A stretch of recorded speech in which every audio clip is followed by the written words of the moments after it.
the quick story of who he is, which has helped create who I am, is that I adopted him at 13 months old from Russia through international adoption.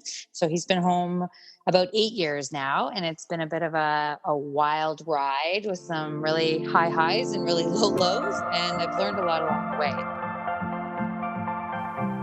Hey, it's Heather Chauvin, wife, mother of 3 boys, former social worker, breadwinner, recovering hustler, and stage 4 cancer survivor. I'm not a fan of that term, by the way.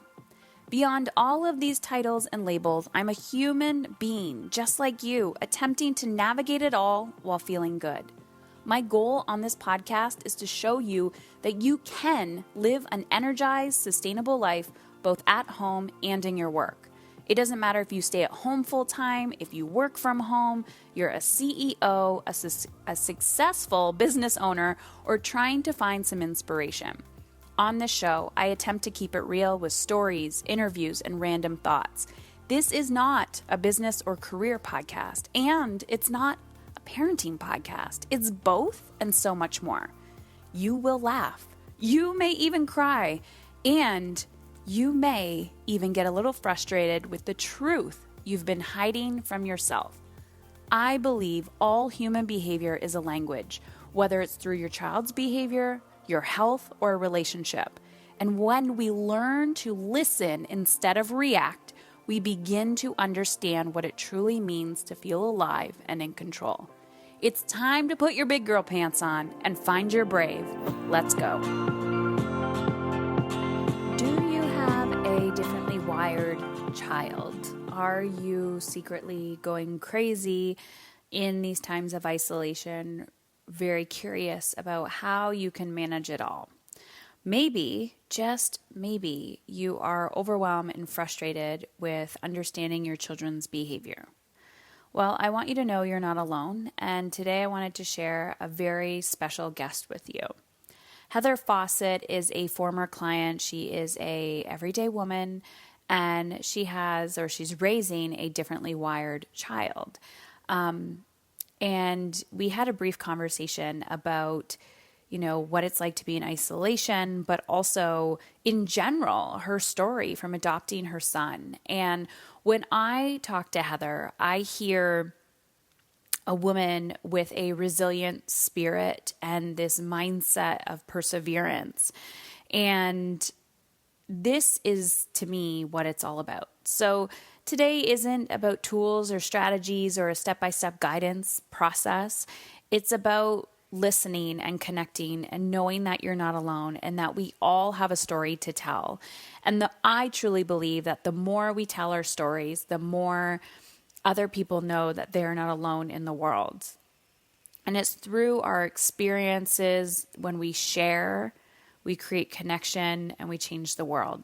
So I'm super excited for you to dive in today, learn more about Heather Fawcett, her journey with her son, through adoption, through raising a child who's neurodiverse, and also just some of the mindset shifts that she's had to have. So maybe this gives you a little grace today. Maybe you're giving yourself a little more permission to get rid of who you should be and just allow yourself to be who you are today. So let's dive in. This is what recording is like in quarantine. In isolation. Isolation.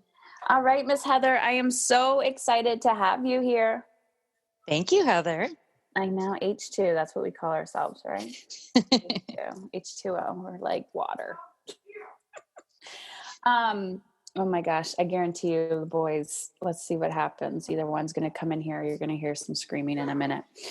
So I wanted to have this conversation because I just think you are a gem, and you also have a very unique parenting story and experience. And I wanted to have this conversation because in, the current situation that we're in, wherever you are in the world, whatever your circumstance, not only are we now, I was going to say trapped in our homes, working from home, our children are home, but there's also additional responsibilities that have been put on us of now, we're teachers, we're this, we're that.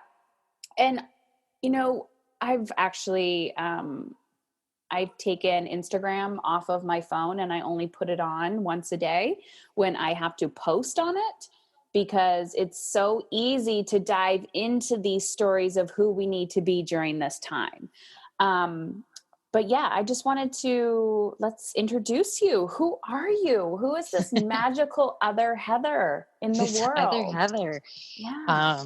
My name's Heather Fawcett, and I am the mom to a 9-year-old wild child who we're quarantined with. So the quick story of who he is, which has helped create who I am, is that I adopted him at 13 months old from Russia through international adoption. So he's been home about 8 years now, and it's been a bit of a wild ride with some really high highs and really low lows. And I've learned a lot along the way. So I feel like it's part of my purpose to share my journey and share some of the things I've learned along the way. I love this. So, I love you. I love how you call him your wild child. A wild child, neurodiverse, complex needs, differently wired. We don't like labels here. Sometimes the world likes labels, but Mm-hmm. let's talk about, just what happened right before I hit record. And I said, how's it going for you? So let's talk a little bit about that, because you've had a unique experience with your son through traditional education, let alone now you need to be all of these people for him. So what have you noticed throughout the process? Yeah, it's quite interesting. I think I was saying I kind of waver between, wow, this is so much freedom, and wow, this is really restrictive, because on the freedom side, we don't have to adhere to a schedule. We create the schedule at home. We are able to have transitions are easier because you can create them. The sensory stimulation is a lot less around here. So there's just lots of opportunities in space. So you're not confined in a classroom with lots of other beings where all that energy affects him. The routine and the structure and the expectations you can control. So there's that freedom, but then the responsibility is, I'm really feeling it today because we're supposed to start online learning today. And the story I keep telling that's bubbling up is, okay, but he should be doing this academic work in this way that it's been prescribed, and and you should catch up with the class. Like, I want to belong to the group, but I realize it might have more to do with me than him. It's that feeling that comes up over and over again that you don't want to be different. You don't want to be swimming upstream when everyone's like, the salmon are rushing the river, and you just want to join in. You just want to go with the flow, even though your kid has never gone with the flow, in the history of him being on the planet. So it's those two things. It's trying to figure out what's going to work. How do you make a hybrid of using the best of what's being offered right now? So there are for example, his EA is able to FaceTime with him. So we're going to set up a once a day FaceTime with her. So that's helpful. So I need to take what works from, all areas and put together the formula that's going to work for him. And it's also going to change day to day. I think that's really important, because sometimes if your kiddo's having an off day, if my kid's like super oppositional and, brushing your teeth takes an hour to get done, I'm going to have a very different set of expectations for that day than the day where he's regulated. We're feeling good. Our relationship's good. He's nourished. He's rested. Then those are the days that I'm going to try to put a little bit more, stretch him a bit by doing some of the academics or things that are a bit more rigid. You know what I mean? So I really like this conversation because I think as humans, oh my gosh, my boys are getting louder. As humans, we can, this shoulding, right? yeah. Byron Katie says, stop shoulding all over yourself. But every day, I should be this, I should be that. And then you're gifted this child who is so far from, I'm not using the word normal, but so far from the ideal of expectation in our mind. And there was a quote that you shared with me: motherhood is about raising and celebrating the child you have, not the child you thought you'd have. It's about understanding he's exactly the person he's supposed to be. And if you're lucky, this is my favorite part. If you're lucky, you might be the teacher who turns out, or sorry, he might be the teacher who turns you into the person you're supposed to be. So can you explain that quote and how that hits you a little bit? Yeah, it hits me every time. Just reading that gives me goosebumps again, because I was operating on a lot of autopilot and didn't realize how many subconscious kind of scripts I had, like that I would get married and have a baby and be pregnant and the baby would come out of me, and there would be, all these things. And when you take a pre-adoption course, it's called Pride. You take this course, and one of the first things they ask you to do is write down your ideal child, unedited. Just write down everything. If you could, all the characteristics of your ideal child. So think about what you'd write: kind, maybe outgoing, funny, sweet, creative, intelligent, all these things. And then they ask you to rip it up, like rip it up, because that is creating this expectation that is going to change your lens. And the other interesting thing about that is, if you read that list, if you ever do this with yourself, you're trying to create a mini version of yourself. So if you actually look at it, it's like everything that you aspire to be is on that list. It's your values. And so when you have a child that doesn't share your DNA, or is just very, very different than you, which doesn't have to be, you could share DNA and just have that black sheep child that people think, they often say, where did this kid come from?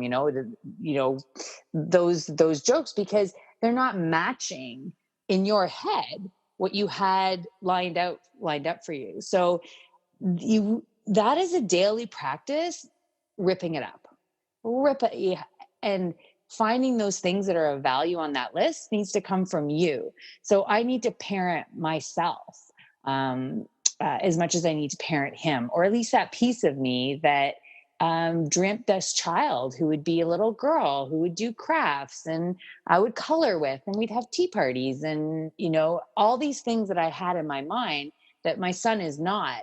That's my own shit. Like, that's my stuff to deal with. It's not his. And I think that's taken me a long time to get. Yeah, I think it's such an important conversation to have. And I'm really excited we're having this conversation, because regardless if you have a neurodiverse child or not, that is, man, if I see another fucking Instagram, oh my gosh, what are they, ads with the mom and baby matching clothes? I'm going to lose my mind. Twinning. Yeah. It is not this picture perfect life. And yes, that's take a picture of it. But I think it's doing more harm than good, because if we're not consciously aware of that ideal that we have in our mind and being able to rip it up and do the work, right? Be committed to that practice. We're projecting that onto our children, and then it just stews with anger and anxiety and resentment.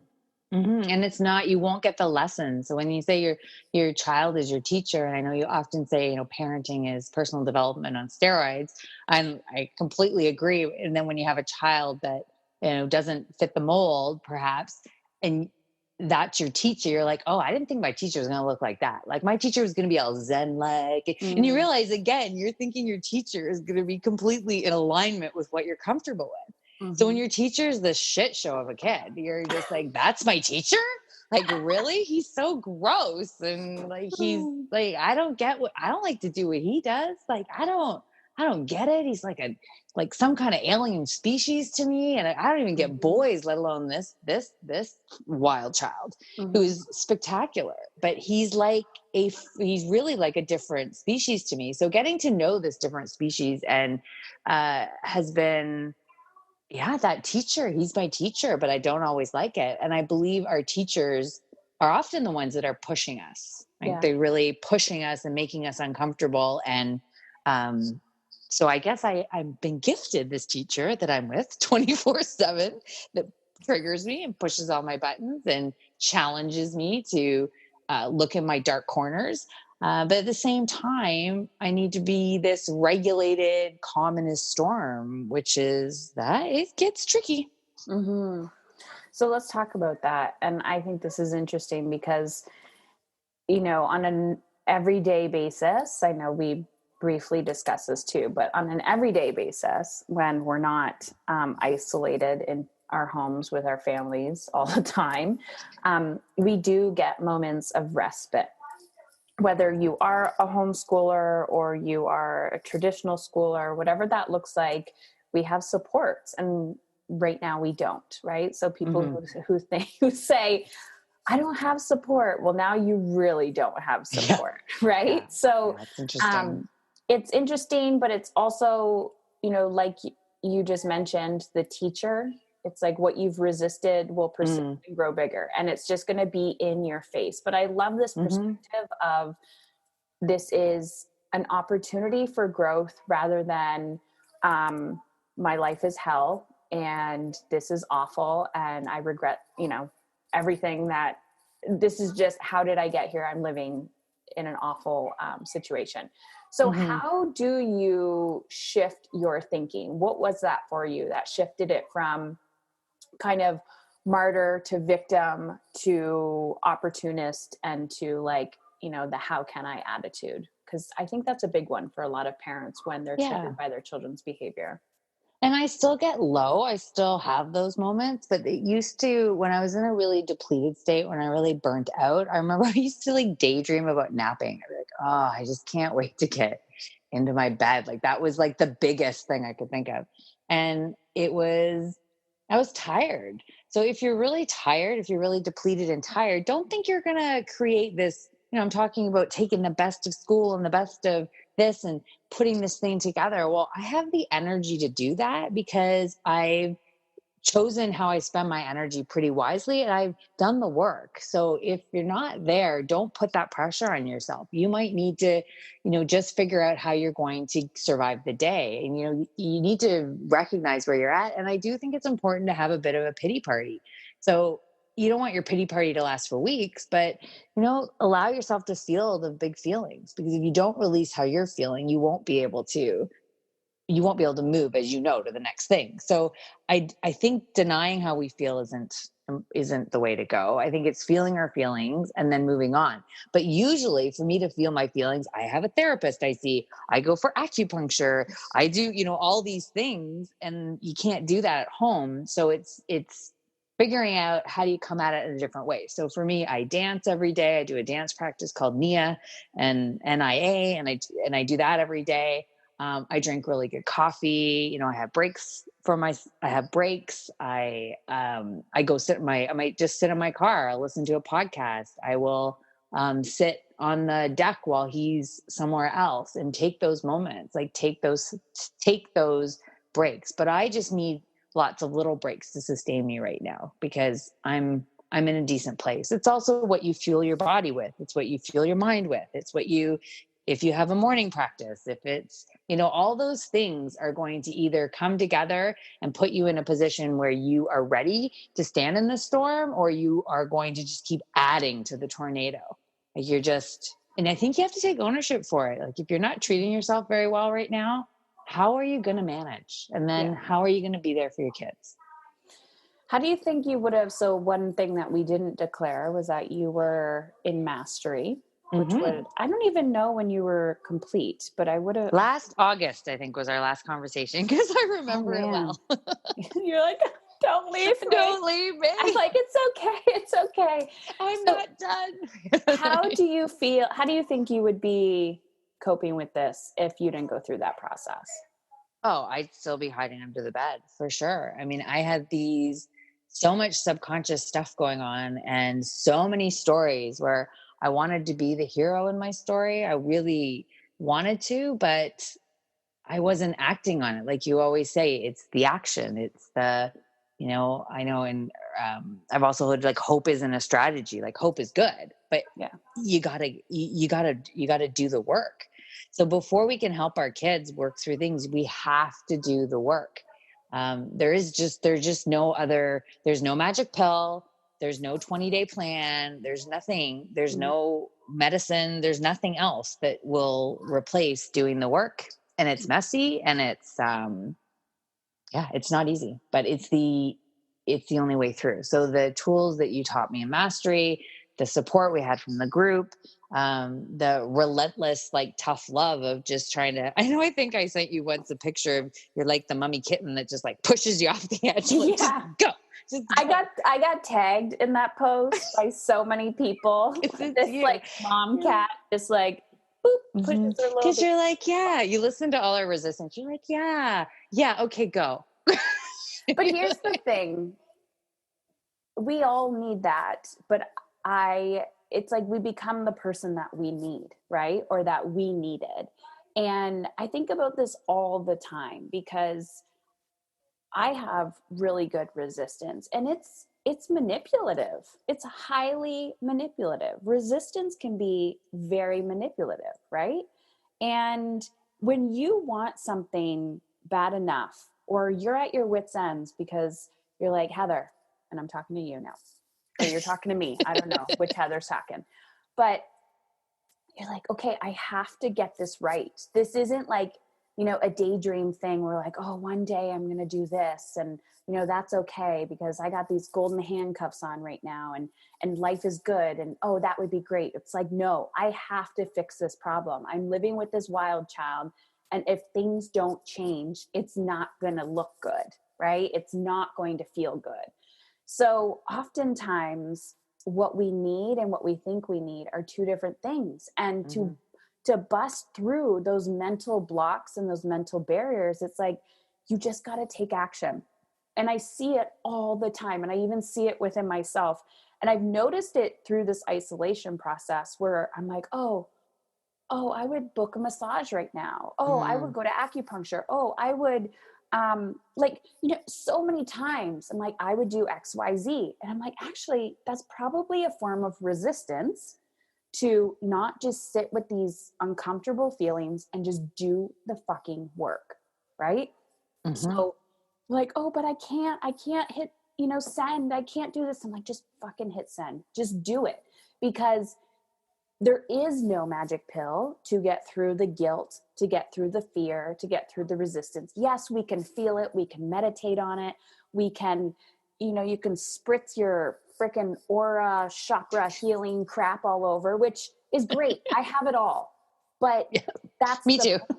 That's the point. It's like the only way out is through. Yeah. And we don't want that, right? We're looking for anything else, like anything else other than that. But you often say that that's where on the other side is freedom.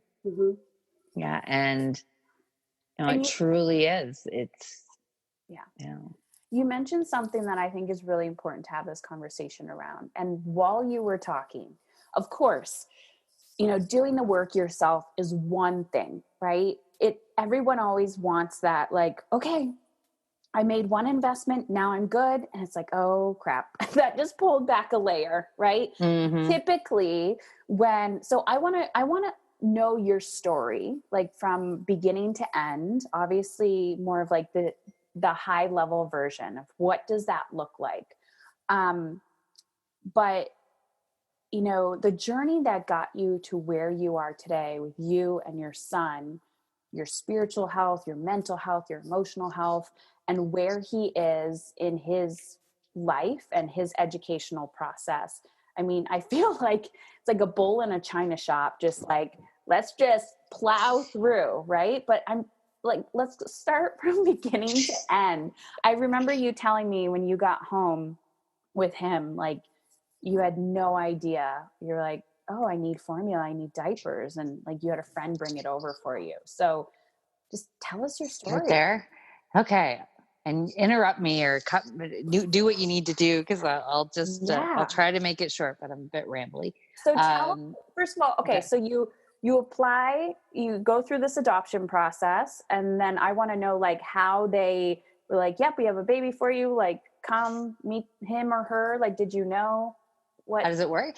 So, okay. So first I was a single mom. So there's only a few countries to choose from. So it's basically Africa or Russia. Actually, I started in Kazakhstan, and then Kazakhstan closed, and so ended up in the Russian program just from Googling, basically. And also, I followed a blog of a woman who I thought was fantastic, and I thought, she can do it, I can do it. I'm just going to copy what she did. So I started out so you apply, you go through an adoption agency. The adoption agency has they are connected to the country, and then they have representatives in that country.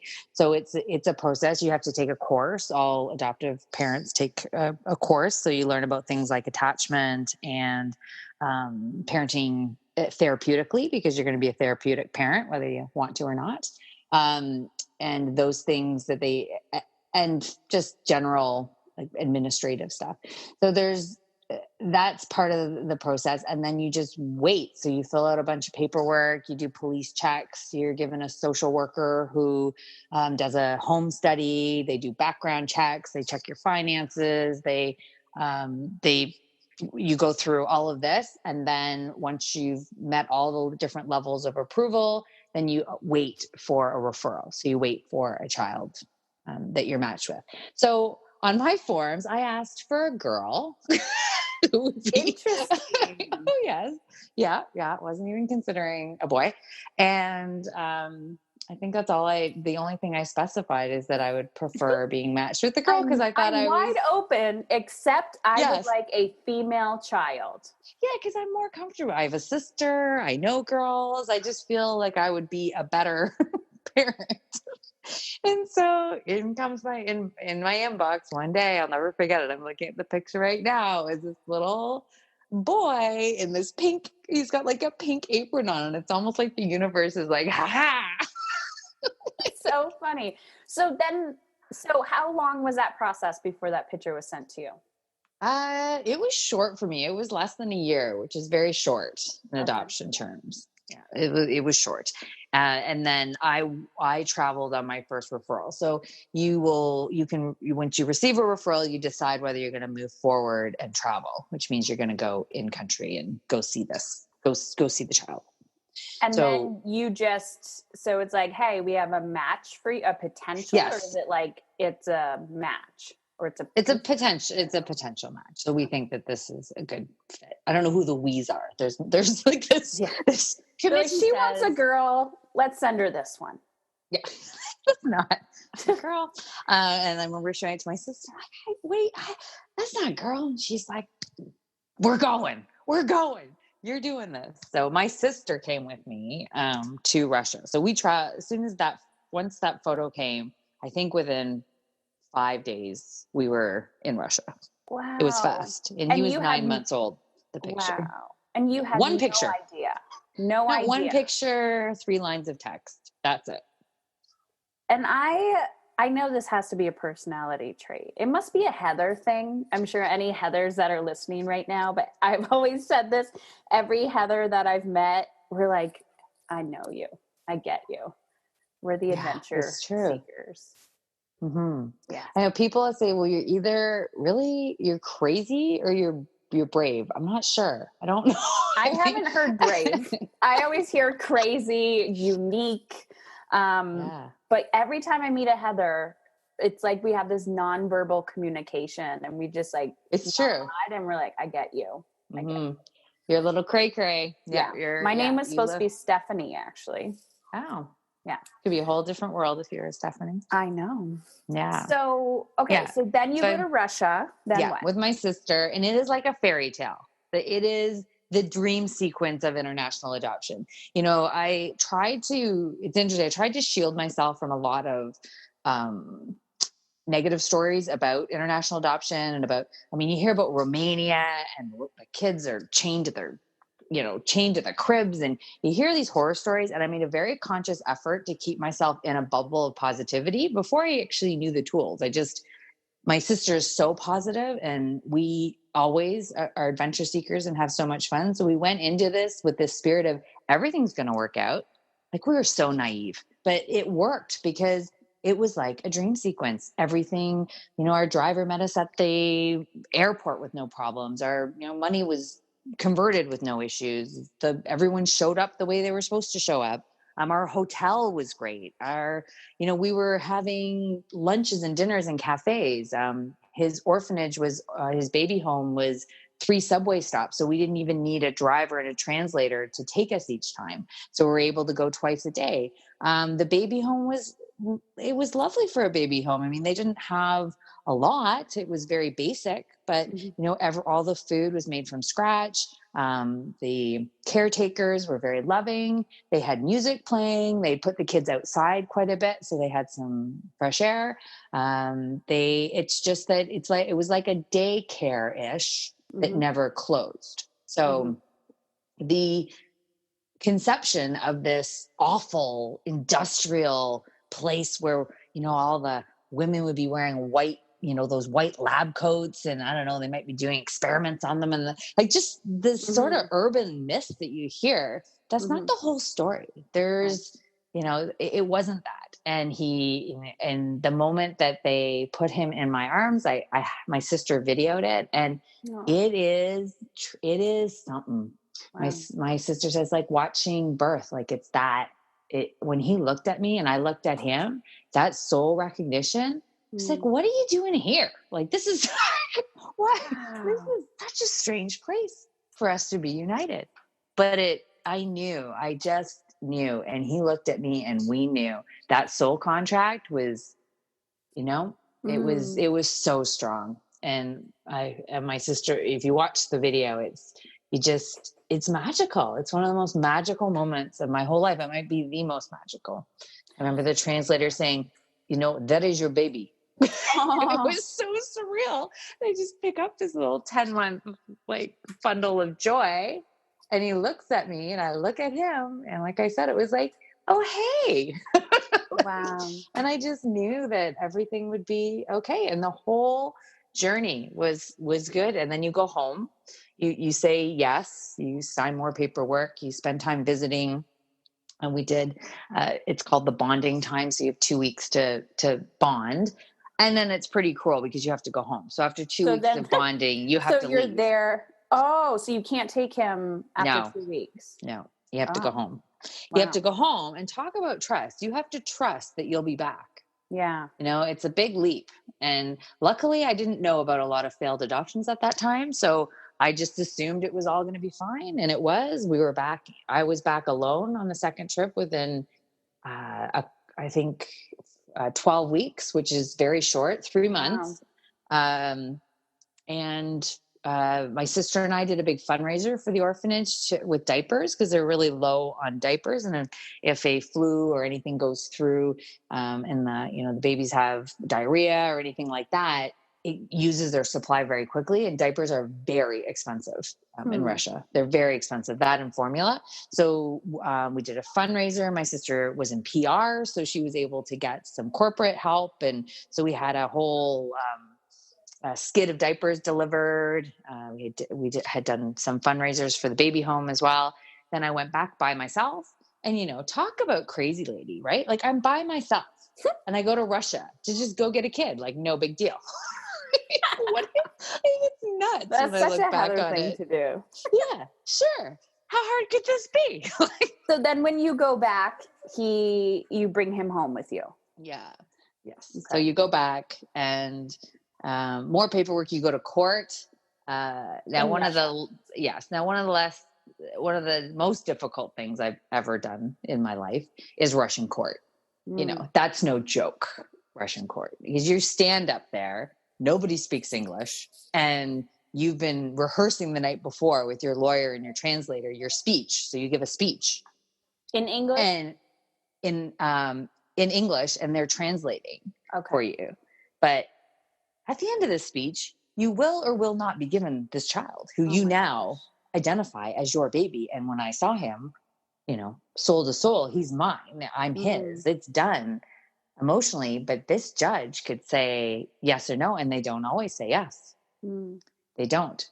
And so you rehearse, and you go and you stand in that court. And I later realized that I was so terrified that at that moment some walls went up that took years to come down. I was so vulnerable that something in my soul or my heart walled up.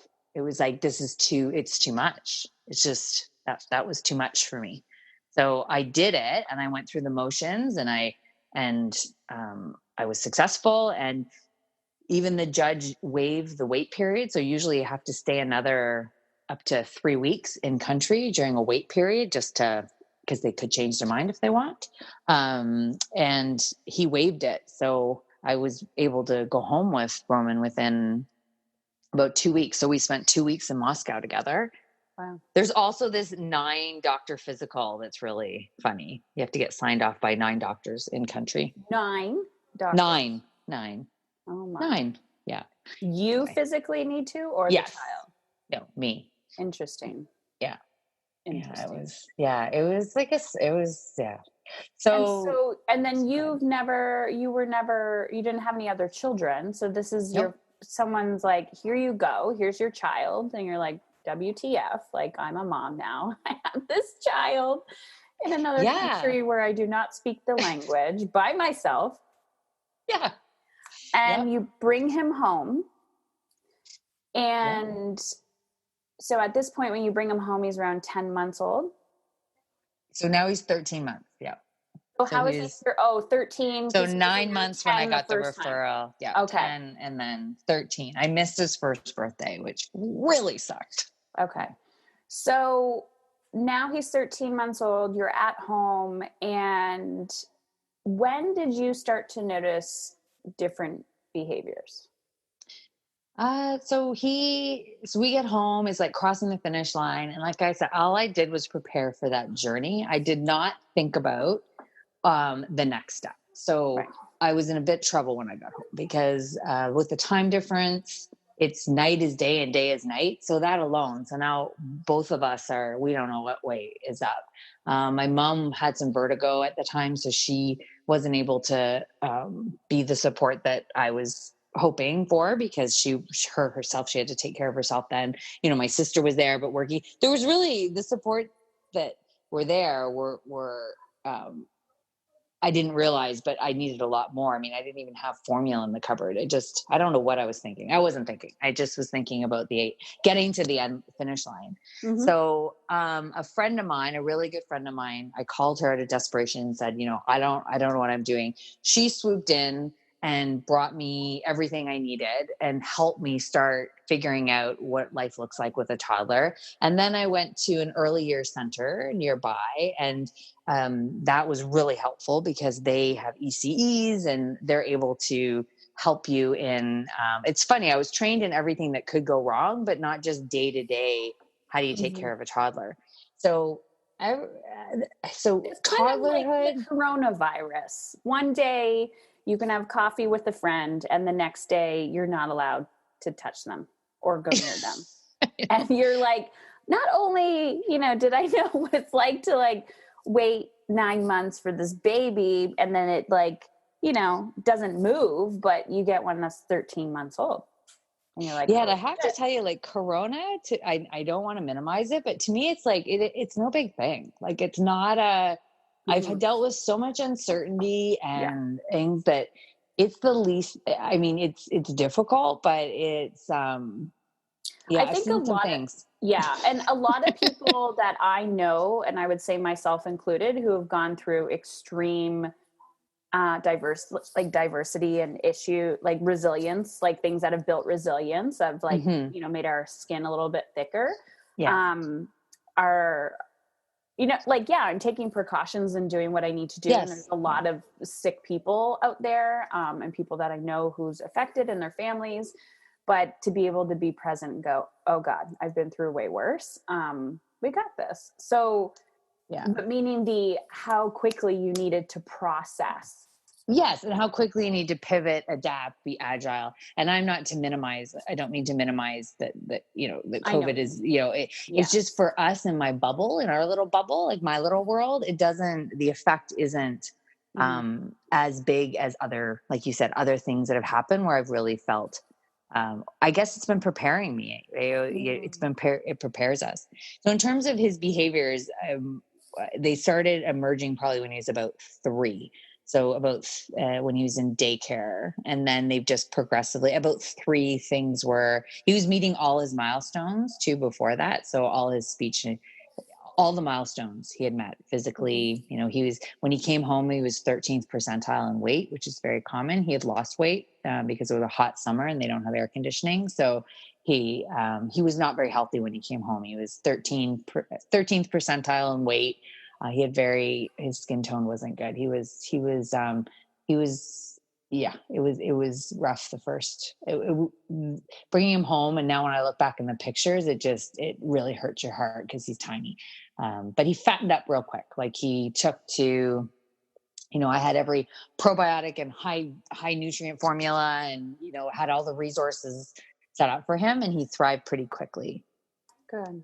So yeah, let's talk about what happened when you started to notice. I want to start talking about like the behaviors and going through our systems, right? So yes. The traditional systems of the therapist, the assessments, and then kind of like the conscious parenting approach that you've now taken to get to where you are. I'm interrupting today's podcast to let you know that I have created an amazing experience for you. And guess what? It's 100% complimentary. Yep, free to you. It's called Getting Out of Your Own Way. It's a mini course, and you can get access to it right now. All you have to do is head on over to heatherchauvin.com/workshop. myname.com/workshop. And all you have to do is fill out your name and your email. You're going to get a PDF and also the accompanying videos. But listen up. We don't need to go at this alone. So if you're feeling misaligned, burnt out, and you can't help think there must be something more, then when you register before April 13th, you're going to go into a private Facebook group. In that private Facebook group, I am going to be running this mini course live. So me in real time doing the work with you. It's a 4-part mini series. So head on over to heatherchauvin.com/workshop. Step-by-step guidance on how to get what you want, define what you do, uncover what your soul is truly craving, so you can show up as your best self at work and for your kids. Get out of survival mode and start creating the life you desire. Let's go. So now let's shift gears and talk about when he was around 3 years old, when you started to notice these behaviors and what that journey looked like for you. Mm-hmm. Okay. So about 3, he was in daycare. And so I think that's when I started hearing from the supervisor, something's a little off. It was really sensory stuff. He was doing a lot of, sucking his fingers, leaning on other kids, sort of flopping over, kind of needing a lot more touch, needing just melding everything, like a lot of sensory stuff. That was the first stuff that popped up. Some aggression. You know what?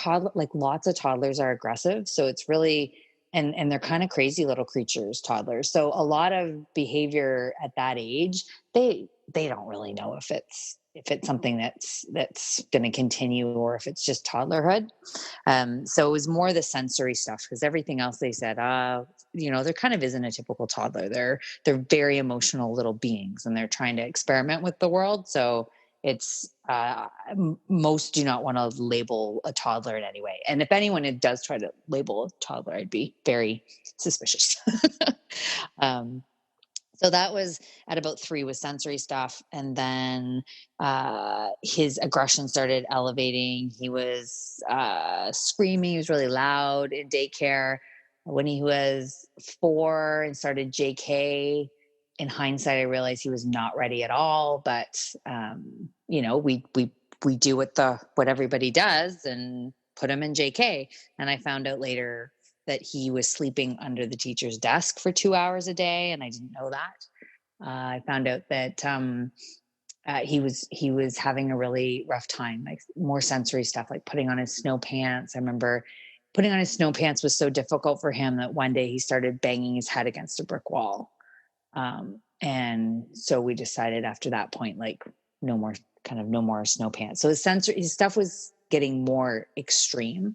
I remember in aftercare one day, I had him in aftercare in JK, and I picked him up and he was laying on the floor and in the playhouse, and the whole playhouse was completely destroyed. He was just laying there on the floor, and I walked in and they just said, he's just destroyed. We don't know.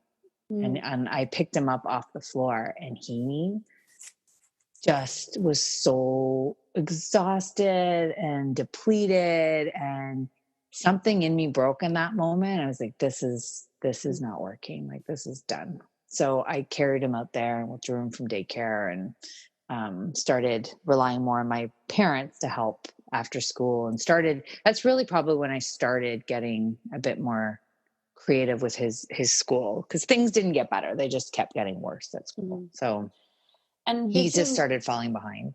Yeah. And then where did you go first? What was the first healthcare practitioner?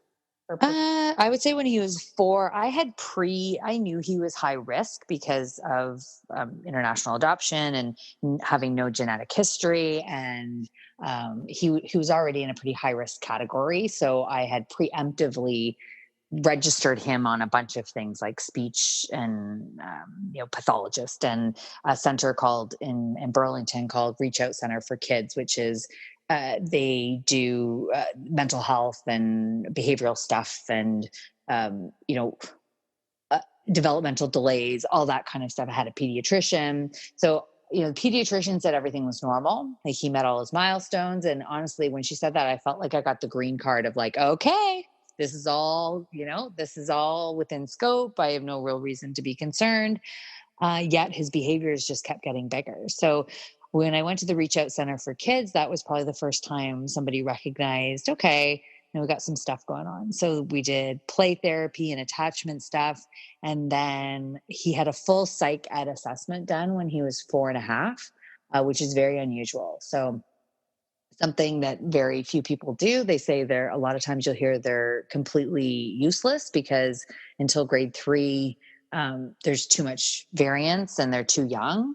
I disagree with that. I think it's really important to get those assessments so that you have a benchmark and you can see patterns and you have more information. So I was very appreciative that they did that psych ed. And so his first label, I guess, was ADHD, but the psychologist had said, I'm just putting this because it's the only label that fits, but it really doesn't accurately describe what's going on. It's can be attachment stuff. It's complex trauma stuff. It's suspected exposure to drugs and alcohol as biological mother suspected. There's other stuff going on, but this is the only label that we can give you for this. So that was probably his first label. And then sensory processing disorder. So an occupational therapist did a full assessment and he had those 2 diagnoses. So this is the interesting part, because I always hear people saying, we're just waiting for a diagnosis. We're just waiting for a diagnosis. And whether it could be within themselves, right? Like, it's the fear of the unknown, which I think is always attributed to why people want a label and a diagnosis. And then you get that diagnosis. I mean, it does give you maybe some relief and I know there's paperwork behind it of like, well, now you qualify for this, or now you can do this. But what I'm hearing you say is this neurodiversity there's no black or white here, right? There's no male, female.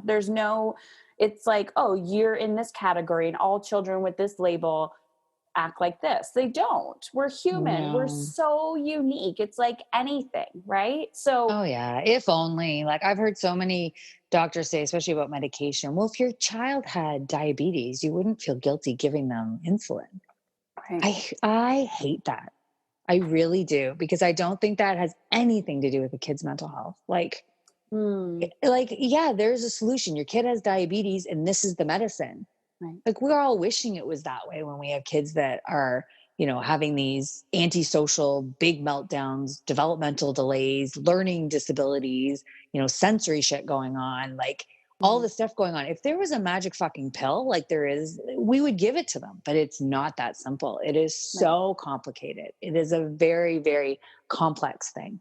when you're talking about the brain and brain chemistry Yeah. and it's individual. So there is no pill. Like medication, like he is medicated. He just take medication now. And that's part of it, but it's going to have to be a real holistic approach and very unique. I mean, so many of those assessments, it's just check marks. Have you ever filled them out? It's like scale from 1 to 5. A few of my children have had them. And it's like, well, my kid doesn't want to be here. So they're going to in what like context, in what environment, on what day, like they're so they're not, if only we could stick them, you know, and get them an MRI or something, get a brain scan and say, okay, definitively this neuron is not firing with this neuron, you know. Exactly. If only, but that is not. And to fast forward to where we are now, I'm in a position where I'm trying to decide whether to have an assessment for FASD, which is fetal alcohol syndrome. So when my son was adopted at 13 months, the international specialist for FASD in Toronto gave me the green light and said, there's I don't see any evidence of it. It's kind of the diagnosis. One of the diagnoses that is the scariest. It scares the hell out of me still, because it means it's not delays. It means it's lifetime. It means that these things aren't going to get better. That the brain damage is basically like an acquired brain injury, and that it'll be lifelong. You know, the chances of your child being independent is pretty low. So it's a big diagnosis, and I'm in that place of, do I want to bother? It's $5,000 to do. It's another set of tests, but there is no blood test or anything or MRI. It's again sets of assessments, just assessment, and then what will that do? So I'm in that place now, and for me, accepting an ADHD diagnosis is very, very different than FASD. So I completely get where, in terms of labels, in terms of resources, it won't get anything. Like we're getting everything we would get in terms of resources. Would it give me peace of mind, or would it make me feel like a sense of, I don't know. I'm sitting with it. I'm sort of sitting in my shit on that one. So I think that's a really good place. I mean, I know you and I could talk forever and ever. And part of the reason why I wanted to have this discussion with you is too often we feel like there has to be something out there that we don't know, right? That why isn't this working for me? Why can't I figure this out? And whether it's with our children, whether it's with ourselves, and there's so much of our own, I just believe it all comes from this lens of like a spiritual journey, and not just about feeling your feelings and sitting in it.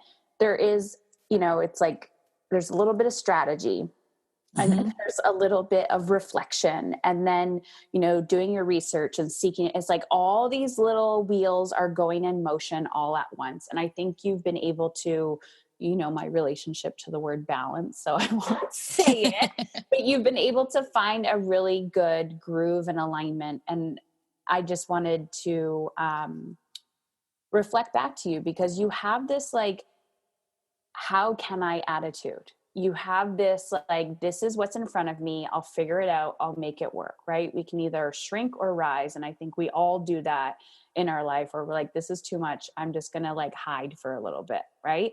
Oh, this is what's coming next. And I think you've really stepped up to the plate in this is a lesson. And I know that your journey is not complete yet, but just telling your story, I think gives people opportunity to see themselves in other people's stories. And it's never about like, oh, I found the way, right? It's like, what works for you? Where are you in your journey? So if you could go back and speak to the Heather that you were 8 years ago, what would you tell her? I vividly remember being in that post-adoption training or the pre-adoption training, and thinking everything they were saying was not going to apply to me. Like, oh, sure, that won't be me. Oh, that won't be me. That, because they warn you. There's lots of warnings, but it's almost like if you knew how hard marriage was, nobody would get married. It's like if you need a bit, you need to go on you need to be in a place where you feel anything is possible. So I wouldn't want to take that away from me 8 years ago, because I don't think I could have handled it then. I think I needed it in increments, because now when I look at what the kind of labels and the things on the pieces of paper now, like intense mental health supports and this, I couldn't have handled that 8 years ago. It would have, so I think I would just tell myself, enjoy the moments, enjoy your baby, like snuggle and cuddle, and don't worry, like surrender what you can. Like you're not in charge, but you do know that baby boy, that you've got this soul connection and you've got this soul contract, and the universe does have your back. But it's not always going to feel that way. It's going to feel like it's going to bring you to your knees in the process, but you're going to get up. And every time you get up, you'll be a little stronger. And how do you want your son to remember you? What do you want him to say when, people were like, tell me about your mom? I hope he knows that I fight for him, but that I'm not just his mother. Like I'm a friend and a daughter, and and I have all these other roles. I don't want him to take responsibility for my entire identity. So I hope he knows that. I hope he sees those things. I try to make sure he sees me do other things, even though there's so much that goes into it. I hope that, genetically we don't share the same genes, but we share the same sense of humor. And as much as he's a wild child, I'm a pretty wild, I'm a wild one myself. So often when people see pictures of us, they think we look, we're so similar. And that's because we do have those similarities. So I hope we still like hanging out. I hope he still wants to hold my hand. I hope he wants to be seen with me in public still sometimes. I hope I hope we're still close. I hope we're still connected. I hope he feels like, he got the mother that never gave up, and will still be there to my last breath and even beyond, because I see how beautiful he is. Wow. And what do you say to the women and men and people who are listening to this and, with the current situation and shift in routines, are finding it really hard to cope? What do you say to that person? I think you need to find your oxygen. You need to find your joy, and just don't spend precious time and energy on judging or shaming or worrying about what the template is. Just get, as you've always said, is try to get quiet and ask what you want. Like, what do you want? What do you need? Do you need to binge on Netflix for a night? Do it. If you need to go for a walk, do it. If you need to sit in your car, and whatever you need to do, don't try to give to your kids in a depleted state. It's just never good. And you can find it. You're going to have to shift your lens and just keep at it until you can face that next challenge without feeling that restricted kind of foreboding feeling. Because if you have that, it's not going to work out, no matter what you do. So your only job is, how do you find joy in this? How do you find meaning? How do you find respite? How do you get a breath? What you always tell us is, what do you want? What do you want? What do you want? And until you're in that place, don't attempt any projects. Just don't, because it's not gonna go well, because you're not coming at it with the right energy. And kids can sense you, right? They're so sensitive. They know. They call bullshit like no one else. I know. So if you're like, hey, we're gonna do this online learning thing, but meanwhile your teeth are gritted and you're like, I fucking hate this, and the teachers are this, and why should I do this? And I've got a meeting to be in. And you're like, no, we're gonna do it. We're gonna do it. And it's through gritted teeth. They're gonna feel that energy. But if you come at it and you're feeling like curious and you think it's kind of interesting, and Yeah. then do it, but only do those things that you can meet at that. Like you can be curious and open. If you're not there, don't do it. I would say, you know, be kind, that. give yourself grace, give yourself grace so you can give your kids some grace. Yeah. They're not out to get you. Like if they're having a hard time, they're not trying to give you a hard time. They're just having a tough time, you know? And when we're having a tough time, we give others a tough time, right? Like that's what we do. So don't take it personally, which is so hard because it's so personal. Give yourself grace, give yourself some space, and don't lose your sense of humor. Try to find the funny because it's pretty, there's some pretty bizarro things that are happening right now. And there is some humor under it.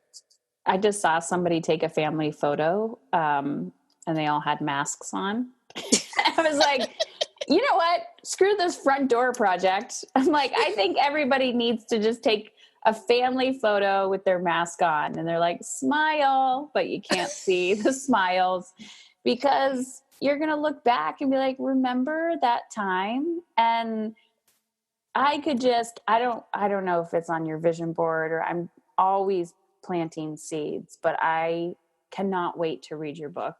You want to write it for me? Yes. I can barely write my own. We'll see how that goes. But I could just see a book of like the WTF of raising a child who doesn't fit any mold, and the stories and how you can just continue to laugh and see the silver lining and the beauty in it, because parenting is hard, it is challenging, it is personal growth on steroids. And the more we can surrender to that it's messy, and if you are type A or controlling of any sorts, that in itself is hilarious because that's not how it's going to go down. It just rocks you and brings you to your knees. And in parts of that, you figure out who you are and who you were supposed to be in this world. So I think it's important to move through the grief. I know when we started talking that I kept asking you like, well, how do I process the grief? I know I have to process it, but is there a template? Like, can I just move through it? And only now, I guess, I don't know, 2 years later, I listened, Brene Brown was talking about interviewing someone who's saying the very last stage of grief is actually meaning. And that was such a big light bulb. It's like, it's got to mean something. It's got to mean something. So maybe it wasn't what you expected. Maybe it isn't, it looks so different, but what does it mean? And that meaning, I think, is that last stage of feeling that you're in alignment with your purpose. If you can see meaning, even if it's not what you had thought you needed, there's meaning. There's meaning in the pain and in the joy. So that's where I'm at, is I'm looking at a meaning, and that's giving me a really aligned sense of purpose now. Well, thank you. I'm so grateful for this conversation, and I can't wait to see where you end up. Thank you. I'm so grateful for you. Without you, I'd still be like hiding under my sheets going like, oh, I can't get out. I just need to sleep for 2 years. So it's, I every single day, you're still the voice in the back of my head. You're the mummy kitten nudging me off to know that wherever I land, I'll land on my feet. So thank you, Heather. Thank you. I hope you enjoyed today's podcast. And if you did, please share, review, tag me on Instagram at Heather Chauvin. And just know you are not alone. I truly believe as women, when women help women, we rise together. And now more than ever, we need to make that ripple effect and become the person that we most desire everyone else around us to be. And if you need a little additional support, getting you through this time and through this process and up-leveling your life, whether it's personally or professionally, I have something for you. It's the free Getting Out of Your Own Way mini-series. It's a mini course. You can actually start it right now if you head on over to heatherchauvin.com/workshop. On April 13th, I'm going to be going through this process inside a Facebook group, and the link for that is when you join. So heatherchauvin.com/workshop. During this 4-part mini-series, I'm going to dig deep with you. I'm going to talk about how to push through that guilt. What is your brave zone? How to manage your time in alignment with how you want to feel. How to deal with all these big emotions that are coming up, where to put them when you just got to get shit done. So, nothing happens unless you take action. So head on over to heatherchauvin.com/workshop. I look forward to seeing you on the inside.